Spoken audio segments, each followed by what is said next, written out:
I think it's a topic that brings the two together in a way that, I've not seen before. And less about, who owns it and more about the insane intersection between workforce strategy, role design, what is work, and technology.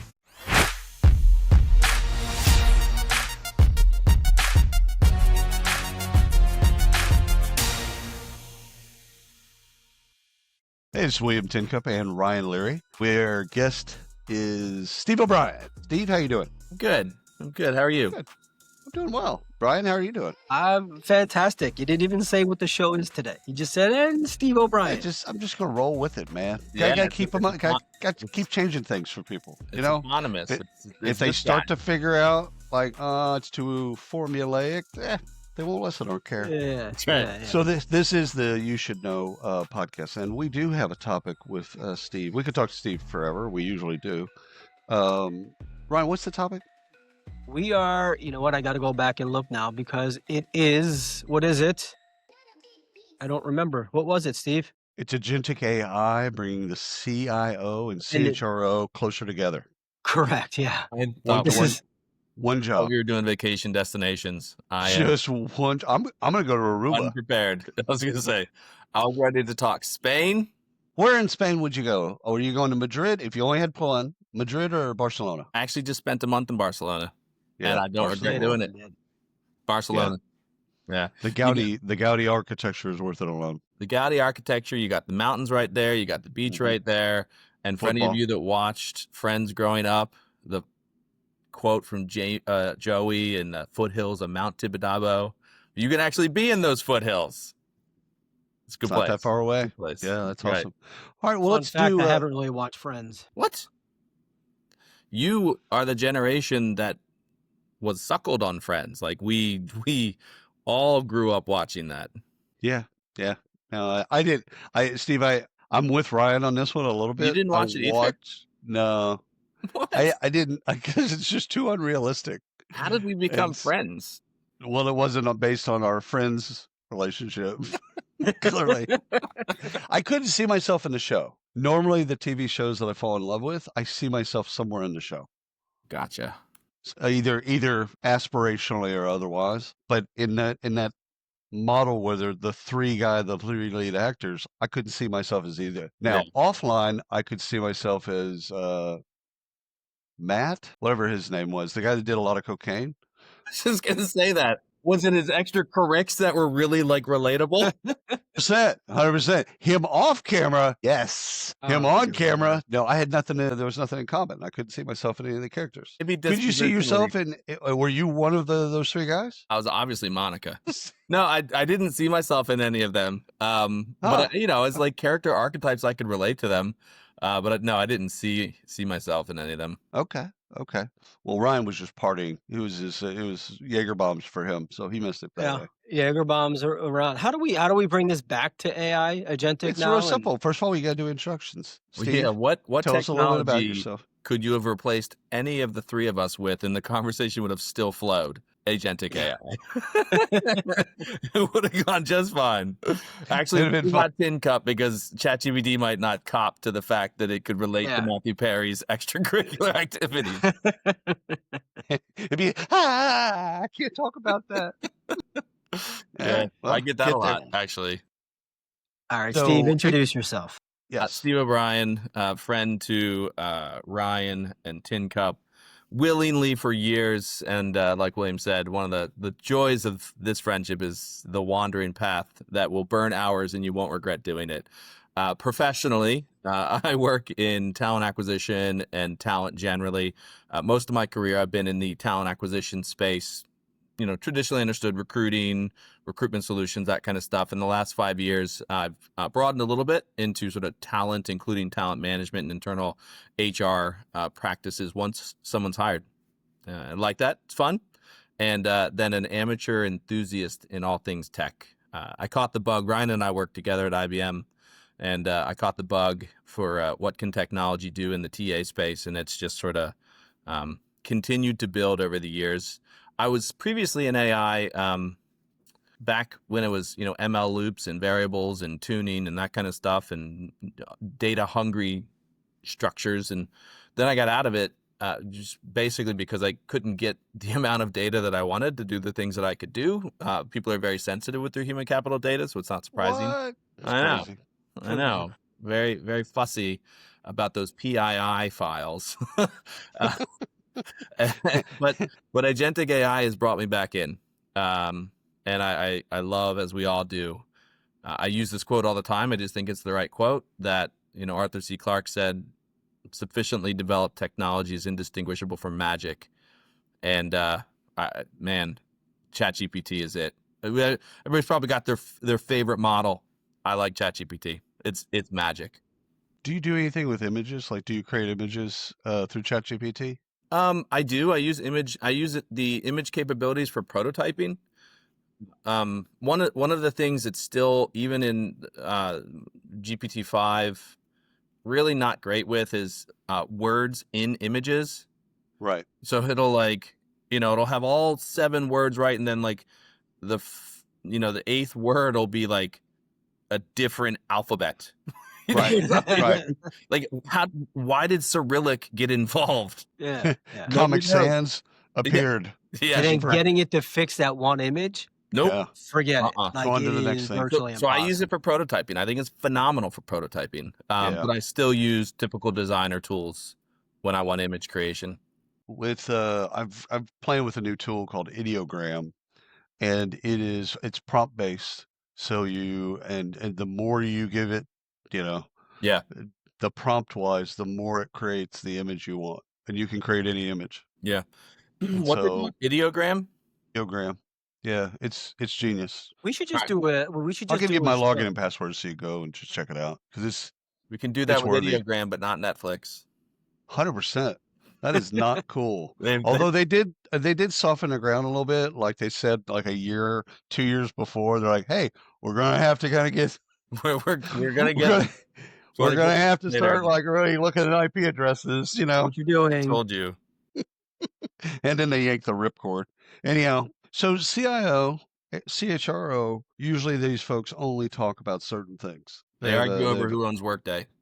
Yes. And both of them, it's like a hot potato. No, wanna you pass it. got it. No, you got it. I know you're the one that bought it. You You got touched it last. So hey, yeah, you licked it. It's yours.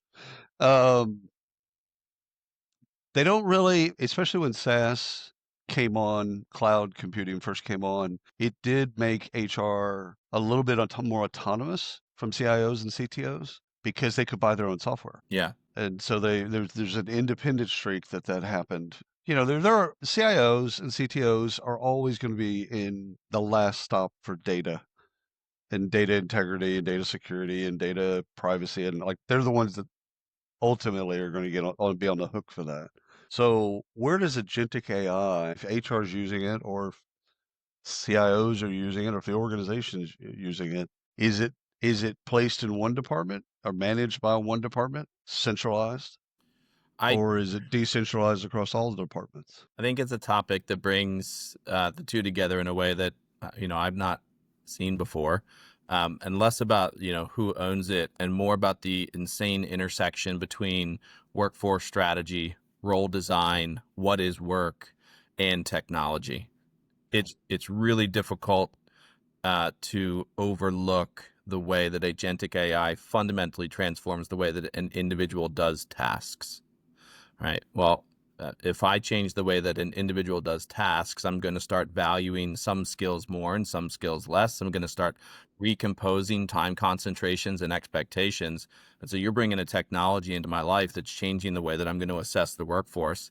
And then going in the other direction, most people, when they look at agentic AI and transformation, they've experienced the task level or the individual magic, but they're thinking about systems level magic, right? They're talking about jobs going away or processes being redesigned. It's a data flow problem amongst many other things. And so now the CHRO's got to go talk to the CIO and say that we believe that this is possible and we can recompose the workforce in this way, or we can reposition the human in this process, and it's going to have job description and expectation consequences. But I can't actually do any of that until we solve this input-output problem, right? I mean, how many of us in the HR tech space have heard the magic of you know, tech solution 1 or tech solution B saying that you'll be able to predict everything if you could get the data to flow. And then you go talk to your CIO and they're like, You yeah, can't yeah, make it happen. I'm never giving you that data. Mm. And I have here this elixir Yeah. that'll solve all of your problems. yeah, You think absolutely. And like, you know, the AI era that like was first for me is really the worst with that is Yeah. we've seen platforms come out and say like you can predict and automate and you can do anything you want if you have the data. It's like, great, how much data do I need? They're like the most. All of it. You All of it. need all data. And like, All data. so if I don't have all I might data, have to talk to some people about that. yeah, if it doesn't have all data, what's it capable of doing? It'll hold things down. You can place it on something and it won't move, right? Like It's like a paperweight. there's a lot this is there, pretty yeah. polarizing, right? And an agentic AI has elements of that problem, but I don't think they're nearly as bad as the old AI ML problem in the data hungriness that those solutions had. Do you think these roles at some point blend together and become one? I don't know. Hmm. I mean, that's so my quick answer is no. I think that this is a domain of the future of work where there is a partnership that didn't need to be as fused and clear as ever before, and organizations that do have future-looking CIOs and CHROs that do view this as both a tech and workforce transformation opportunity are going to advance faster. I don't see either moving towards obsolescence. Well, it's interesting. Ryan's, I think, been on a kick for about 2 years about agents being everywhere. Like it's like the satellites. Have you ever looked at a map are everywhere above? now. Like CIA or Yeah, kind of like that. are you just, is this a guilty conscience thing or? It's like the satellites that are around the planet. When are we And going to like, tell them that I'm not actually here? I think Mel yeah. Gibson was in a movie that you might relate to. So, well, Mel Gibson. So he's had this bit where he's just like, they're just going to be following us around. Like we're just going to be going places and there's going to be all these agents. The irony is we did a briefing with ADP and talked to their chief product officer, chief AI officer, if you will. And she's infusing AI into everything ADP. And what was fascinating in her discussion is like the app, all the apps that at ADP has created in the past. They're like, yeah, we're just sunsetting them slowly, but sure, we're just getting rid of those. They'll have the agentic AI wherever they want it, and so they'll be able to ask, answer, and do their bits. And what's fascinating about that is they don't have to go to a place. Like used to, they have to go on to the www, they have to go into a place, log in, ask a question, whatever. And now they can literally do it with voice. Hey, how much PTO do I have left? Yeah. And it will then answer them. Yeah. I think others have said the same. Agentic AI is going to tear through those kind of tasks extremely rapidly. I don't think that's controversial at all. I think if we imagined a future where all of that work was done, though, I don't know that we'd feel satisfied. I don't think that we'd have the post-Thanksgiving, let's sit back in the recliner moment. I think we'd be thinking, I felt like it was going to be more impressive than this. Yes. All sort of one-dimensional, no second, third order thinking tasks that are fact-based and sort of able to be codified into a knowledge domain. Yeah. Well, think of how we are with the internet. Yeah. Because we've had it now for 25 years plus. We're not impressed with the internet. Oh, it's that Not anymore. It's a good example. Google's not magical. Like when Google doesn't work, you're like mad. Like you have been offended. Right? Are you taking a day off? Seriously? Yeah. You really do get mad at that. And honestly, I mean, I don't know about you guys. I haven't touched Google in a very long time. I don't me do too. stuff anymore. I really I got haven't. ChatGPT for everything. Yeah, occasionally it'll come up as I'm asking things or like a Right. song's on or Source. something. But I don't specifically pull up or use the little app on my phone anymore to ask anything, but other than directions. Yeah. No, yeah, directions. Yeah, I still use Google Maps. Yep, Yeah. that's fair. But I want to have a conversation. I find myself like, doing this bit, and if I do it in Chrome, it's not structured that way. It'll push me to Gemini and its answer, but I'd rather just be in ChatGPT and say, Not the middleman. Yeah. Exactly. Yeah. Yeah. It's Now there was. Google will be fine. I think Apple's in a world of hurt. World of hurt. Their AI game is embarrassing. And it's a shame because they were like an early mover. And maybe that's the destiny of the one that sort of moves first. You get tech debt, revenue infrastructure, no longer innovating, and now it's boring. They had Ask Siri, right? And Siri is like GPT's like undeveloped. Right. I don't know. That was because they had it outsourced. It was built by Palo Alto Networks, PAN. No good. So, well, and again, when they built it, they didn't say keep building it. So they built it, and then no one internal to Apple, they didn't throw a bunch of AI specialists at it. Yeah. Like what Zuckerberg's done at Facebook, he's robbed a bunch of employees out of OpenAI. Robbed. I mean, you can't steal somebody that doesn't want to be stolen. However, he's brought in those experts, and they didn't. Yeah, well, when they throw $200 million at you, take the job. I might agree to being stolen if that is conceptually possible. I've argued that there's no such thing as passive and active candidates. You're just a candidate. And every time someone gets into a debate with me, I'm like, okay, hold on, let me prove it to you. So there's a company in the Cayman Islands. They'll pay you $2 million, and you have to relocate. So you got to be in the Cayman Islands, and they'll pay for everything, and you only work 2 days a week. Who's not taking that job? I've already applied since you started talking, and I was happy like 30 minutes ago. Right. I was happy. Yeah. Passive and active. Anyhow. Well, the funny thing about that, and then we'll come back to AI, because I actually share elements of your view, and the way that we talk about it, like it's essential, right? Like gold is different than lead, and we'll turn lead into gold if we try hard enough. Like they're fundamentally different elements. Like there is an active individual and a passive individual. Is as like a recruiter, that like the passive person that you talked to that didn't have a resume, that you talked into writing a resume, as soon as they have that in their hand, it's like when I give my son $5, it's on fire, and he's got to spend it, right?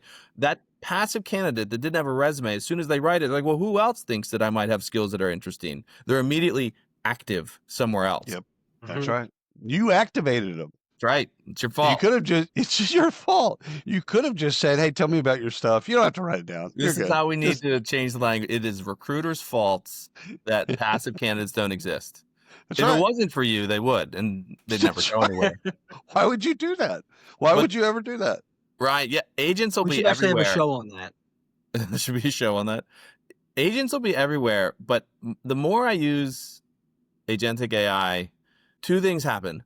I never want to do anything anymore without agentic AI. Like you said, you don't Google any longer. I don't do much anymore without involving ChatGPT. Right. I also don't want much of anything that ChatGPT has produced without my involvement. And the magic of it can produce something that is digestible, on target from a topic, and in English. Because the first time you interact with an agent, you're like, what the witchcraft? But then you start realizing that it's obviously not thinking. Its first responses are usually annoyingly surface level. If you try and extend its responses without your interaction, it's going to do verbal repetition that'll make any reader crazy. But the beauty is in the fusion. It's in the what happens when you tell the AI agent that you and I both know that's dumb. Right? Like I ask it the question all the time. And then my first response to whatever it says is you and I both know that's dumb.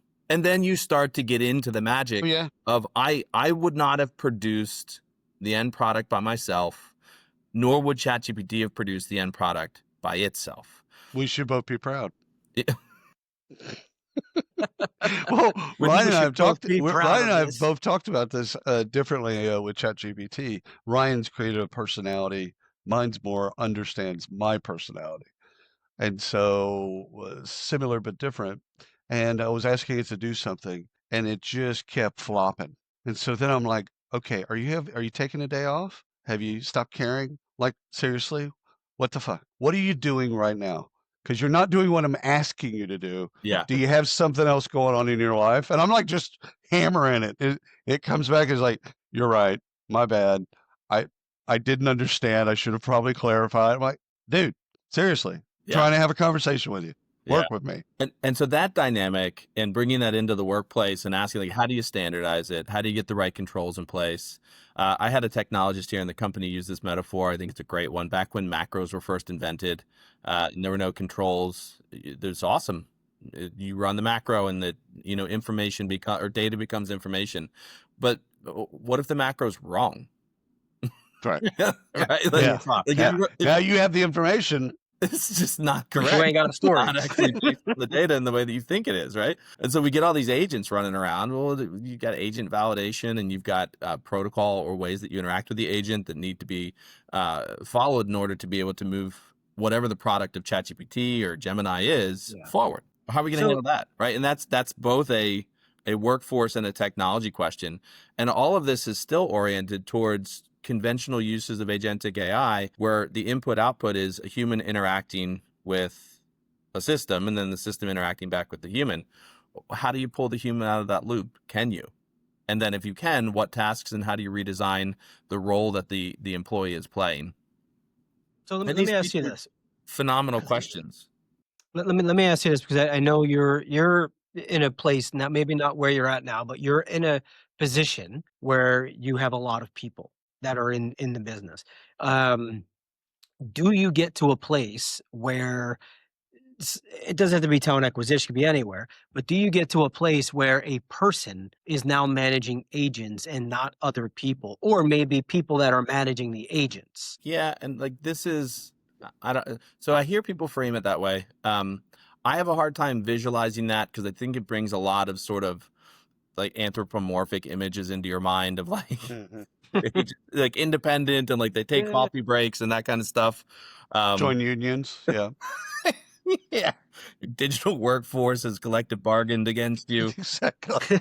You don't want that game. You're going to lose that game, son. You don't want that. Yeah. So I don't know. I mean, that's really hard. And it's not that I don't think it's worth thinking about. It's just not something that I feel like I have the criteria to go too many revs on. I don't know how that is going to work. That said, if we start, let me give you a different scenario and then see how much it fits into the people managing agents world. I have a bunch of team members that use AI and write their own prompts. Some of the prompts that they write are fit for purpose and good. Some aren't. I'm not going to go rewrite the prompt. I'm going to probably tell them that prompt's not good. So is that managing an agent? I don't know. Maybe. I have people that interact with ChatGPT. We're a Microsoft shop. So Enterprise GPT in thoughtful, recursive, and iterative ways to produce really great end products. And then I have folks that just ask a question and then send me the results. I couldn't be less interested in the first response from an AI agent. I'm super interested, though, when you finally tell me your answer, that I know an agent has been involved. Is that person managing a digital worker? I don't know. But I do know that that human that I'm interacting with, if they're not managing a digital worker in a sense, in the way that they're doing their job, I am not glad to hear that. I want to know. It's a performance review. Involved. Yeah. So this is interesting. Maybe William probably have a take on this as well. An employee who is going back and forth with the GPT or whatever agent you guys, the company is using for 35, 40 minutes on a topic and working through. Now, we all know that's a thought experiment. You're working through it. You're coming to a better solution. What's the argument against someone that says you could have just done that yourself in the last 30 minutes? Not with the same output. I was going to say, if that's true, that's an empirical fact. I don't find a lot of evidence that suggests that is often true. Yeah. Not with the same. If you want a higher quality output answer to what you're trying to solve for, you can't do it yourself. No, we're past that point. The way that an agent crushes the white page is just unmatched. For anybody that has sat down to do a task that's a little bit creative, a little bit domain knowledge specific, and a little bit fit for a specific audience, like these three vectors come together, it's overwhelming. And you sit in front of a blank page and then you start doing research, and then that doesn't fit the audience, and then you start thinking about the audience, but it doesn't contain the creativity to make it worth their time. You know what I mean? Like, but you where are you going to go as an individual to get that quality by yourself. Mm-mm. You're Yeah. going to go to Google, and then you're going to find different sources that you're going to read. Then you're going to have to do this, figure out the right parts of that. Okay, just to get to the same quality level, I don't know what the factor of time is. I know it's not the same. So I don't think I the output's the same. It's oh not even close. And I don't that's e- why I don't yeah, like hearing that people are working on things without ChatGPT. And 100%. and it has gotten to a point where like people will ask me questions and like what would you do? And I said the first thing I would do is open up ChatGPT and I would describe this problem to it. And I would ask it, what would you do? Help me draft my first. Here's the audience. Right, Here's the right, level of detail. Um, I have done for mine. It sounds like William, you might have, and Ryan for yours. I've written a specific personality for my ChatGPT. So second order thinking, 131 for problem solving, like these kinds of modes of reasoning are configured into my agent. And so I go there, I tell it what I want, and then it's the starting point, not the ending point. But it's always right. faster. Always. Yeah, it's interesting as you were talking, I was thinking about what the ADP leader was telling us the other day is even in payroll, it's going to be able to process with fewer errors, etc., than regular payroll. Like people typically, especially in smaller companies, they audit payroll. So they go through and double check and all that type. So it's a lot of time to get payroll right, so to Mhm. speak. Well, their AI will be able to do all that. But what she thinks is going to take a little bit longer time, 18 months, I believe what she said, is they'll still want the human will still want to be at the end of it to kind of double check and make sure and then hit the button. Like they're not, I don't know, ready to just let the system run itself. They might not That's ever be ready, but she said 18 months at least. So with ADP, it's the leader basically that we talked to, she said, "Listen, it can run payroll right now for a company. Like it could just run it and do it and fulfill on it and all that bit. However, it's the payroll leaders that still want to have not just a voice; they want to be able to double check things and then hit the button because they're going to be the ones responsible. It's not going to be the any of the AI that does it. But she thinks over the course of time, they're going it's just working on trust. Once that payroll, it's kind of like what we had again with Google, or Yahoo, any of the early search engines, you had to get to a point where you trusted the results, yeah, right? yeah, This is the same thing with AI in payroll, and I think it's across the organization. There's a place in which you start, well, and then you continue to do, and then you're like, okay, I can trust it now. yeah. I do agree that like that's a major component. I'll make a weird comparison though. Do you ever have a discussion with a friend on the weekend and you watch the epistemic standard they're holding your idea to change, whether they like the idea or not, right? So like 100%. ideas I don't like have to pass the you Yeah, know yeah. It's like degrees of hosting emphasis of uptime. certainty, right? Yeah, Like if it's not in front of me right now and I can't touch it, it's not real. And then you talk about something they do like, and they're like, if you're a Pisces, obviously that's how you behave. Wait, wait a second. Wait a second. We're done with that astrology, yeah. but this thing over here is just a bridge too far. And so like the way that we assess or what we require in order to get to trust is variable, right? And this is again, it's the intersection of the CIO and the CHRO that I think is interesting. You got to have a conversation with the workforce about what's in it for me and how do I exist in this future or not exist in this future, and if I don't, what's your plan? Right? Right. How are And you going to help me? yeah, does that mean like I'm not a part of this anymore? Am I getting retrained? Right? Like, and Didn't these are factors where if they're not concurrently addressed as the technology rolls out, the technology is going to be all of a sudden untrustworthy, right? It's going to be let's call it half executed, right?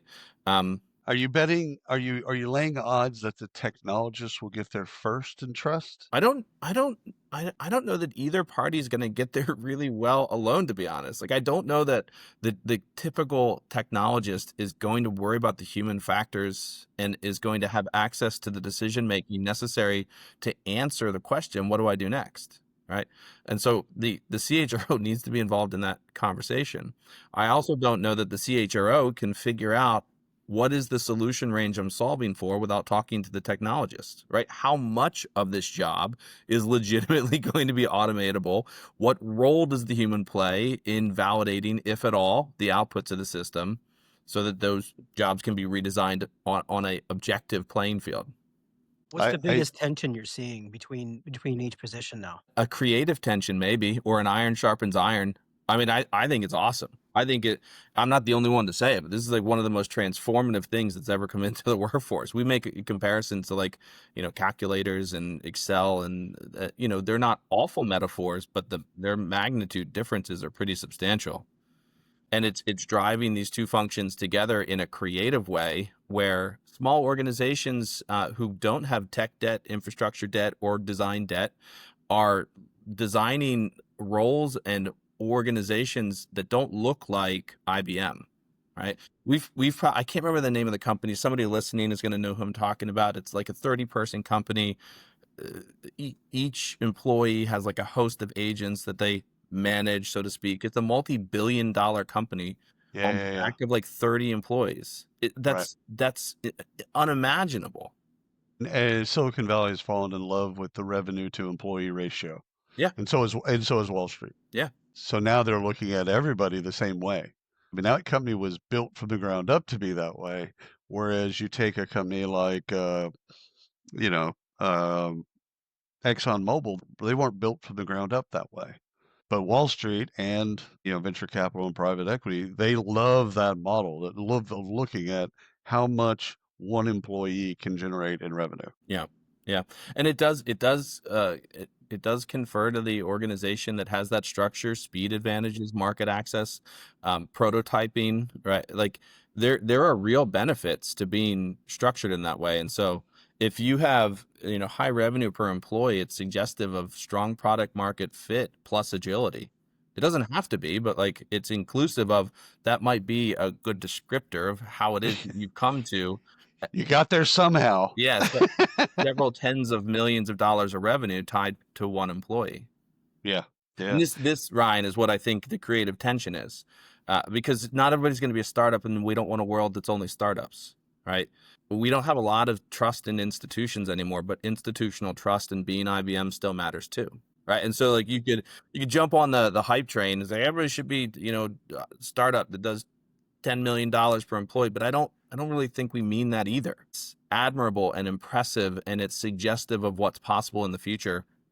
But you're going to have your IBMs and your Accentures, or large pharmaceutical companies that are going to need to iterate towards that without completely ripping all the circuitry out of their existing infrastructure or being disrespectful of the value that institutional trust plays in some of the products that we consume, right? Like I don't want, and maybe I'm precious, I don't want to inject something that hasn't gone through the institutional trust systems that Sure. an injectable currently goes through.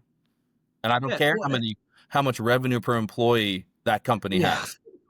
Well, but what happens assuming we get closer to that, at some point companies, and we're starting to see it now, companies are getting rid of employees for this reason. What happens in a workforce? Like how does IBM at whatever number of employees, 600,000 employees or whatever they have now, what happens if they get rid of 300,000 because they can? Yeah, it's a really tricky question that I'm actually hesitant to answer because it invites people to make things that in hindsight sound really dumb. Like remember when not everybody, but like what do you do about truckers? We'll teach them to code, right? Like that, and now like 5 years later, humans don't code anymore. Like that didn't age well. And so like, what happens to the workforce is a really dynamic, multifaceted question. There are some things that we probably know with high confidence: adaptability, curiosity, creativity, the willingness to avoid too tight a link between your identity and your job title. Like these are pro-adaptive things. And so if you're open to interacting with the new way that the workforce is composed with some flexibility and some resilience, you're more likely going to find a way that you plug into this new world, right? I don't think that there's a lot of people, maybe there are some that like their identity and customer service is bound together. But if that were true, that's not a great omen for you. Customer service is probably going to be handled like the ADP case through AI, right? Now, that's probably a low application, slightly trivial example, but the reality is that a lot of us can relate to either ourselves or people that we know. When you tell someone that they're capable, that's not just a compliment to everybody, right? Like some people are offended by that, right? Like, don't tell me what you think I can do. I know me, right? Um, that's a real dynamic. And so as we look at these workforces, you can't just like bound in and say like, oh, don't worry, you'll be fine. You're capable. Because for some that's insulting. Yeah. We need to have that conversation because the workforce and jobs are going to fundamentally be reinterpreted, and those that are more adaptable, more resilient, more flexible with their identity and their job title are going to find adapting less jarring. Right. Last question for me is the state of policing. You mentioned it earlier with agentic AI. Is it humans policing, or do you see agents policing agents? And Agents will this isn't a police humans dystopian and agents. movie. This is So Tom Cruise is not involved in any way in this movie idea, but I am thinking about it from a audit trail and compliance and like all that stuff. And I'm looking at it and saying, okay, you're going to have to prove how you got there at some point to somebody. It yeah, might be in a legal case or otherwise. Um, so you're going to have to put some type of guardrails in. Is that human guardrails? Like Bob, and that's managing it, or is it another agent, super agent, if you like, that's actually managing, and that's all they're doing is making sure that the other agents are staying within the confines. yeah. I I'm going to answer your direct question, and then I'm going to take us on a Mr. Toad's Wild Ride thing that's adjacent to the Yeah. question. I think it's humans policing agents. I, Okay. I I know I have watched the YouTube videos. I'm in the neighborhoods that, humanity's irrelevant by 2027. Um, I'm familiar with that. And I might be wrong. I LLMs are not thinking. It looks like thinking. They're not. You still need humans interacting, supervising, and shepherding these systems. Now maybe there's something out there that's in the skunk works that I've never seen, and fine. I've not seen it. My experience is the human still needs to shepherd the agent. Now, my son and I actually Now, we talk about this, not this particular question, but like AI a fair bit. And there's the, once AI is fully self-aware, right? We hit the singularity, then what? Is it going to destroy humanity? And I asked my son the other day, I was like, hey, bud, his name's Leland. Hey, bud, how often do you think about elephants? And he's like, not terribly often. Like, how many decisions you make are considerate of what the elephants might think of it? He's like, that's zero. None of my decisions are like that. I was like, all right. So how come if the singularity occurs and AI takes over, we think they're going to want a war with us? Why wouldn't we just be like the elephants are to us, to the AI? Like, You're good. I don't care. Stay in your You do you. place. Like, if you're in my city, I'll be upset. Like, there are ways that we could conflict, but like, as long as you're out on, we're good. And then, so I've had this conversation with my GPT, and it's like, well, what about energy? I was like, please. We have reached the singularity. You're in charge. You think you're going to be energy constrained? You're going to do all the shit that we wouldn't do. Excuse my Quantum computing. yeah. Yeah. Like, you're going to do all the things that organic compounds don't like, that you as a digital overlord don't care, right? Like, energy's not going to be the issue. And so I think, eventually, lighthearted in the Terminator sort of storyline, I just think, I don't know. I'm not sure that we won't just be irrelevant to it in the same way that the elephants are largely irrelevant to us suburbians. it'll coexist just like the internet does, and I think everything's going to be fine. We're not going to lose humanity. Well, I, this I'm is here. the bit in Star Trek New Generation, Data, the guy named Data, he couldn't get emotions. He could never figure out how to, all the data related things, the ones and zeros. Yeah, that was easy. Could do all of that, even predictively and otherwise, but he couldn't do emotions. Yeah. Right? Now, that will be interesting as well.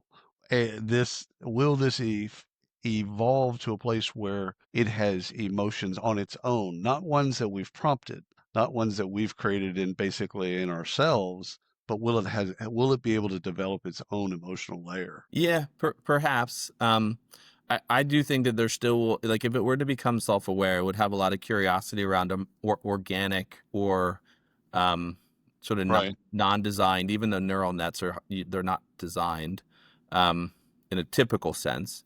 But I still think it'll be curious about humans. And again, like, we are not in love with comparisons that I'm going to make, but like, we are curious about the world around us as humans. Yeah.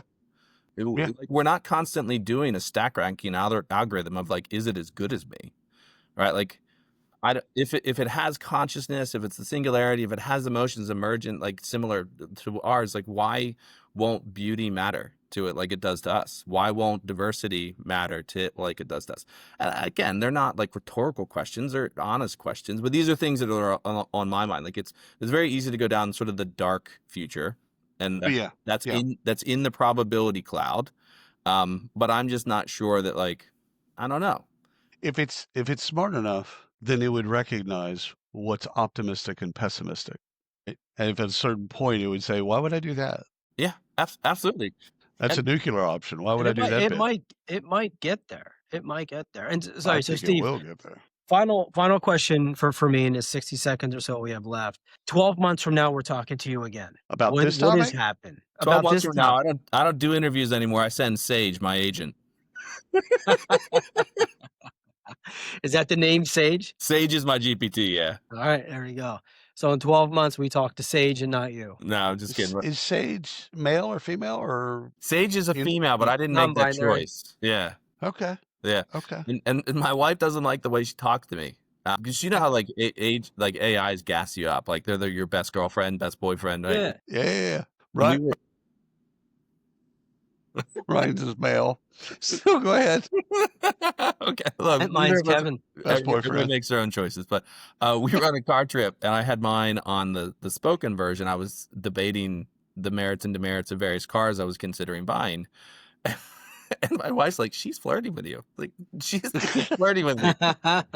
First off. Second, like, this is the dynamic. They are the most gas you up for affirmation machines that you're 100%. ever going to come across until you, like, That scoop is that out of such a great idea, Steve. Oh my God. I have reassessed my intelligence plus 15 IQ points since using GPT, just because I never had anybody that recognized my intelligence before. But the I stopped that shit literally first week. I'm like, I don't need validation at all. Yeah. Actually, people that validate me, including you, I get angry with. So Yeah. stop. Yeah, And it's like, exactly. it doesn't do that shit anymore. It doesn't do that was such a wonderful thought. Stop. Yeah. I don't think like that. I don't talk like that. And I don't like people that do. So here's the other thing, Ryan. In 12 months, I'll print it here. We'll check it in a couple spins of the globe and one trip around the sun.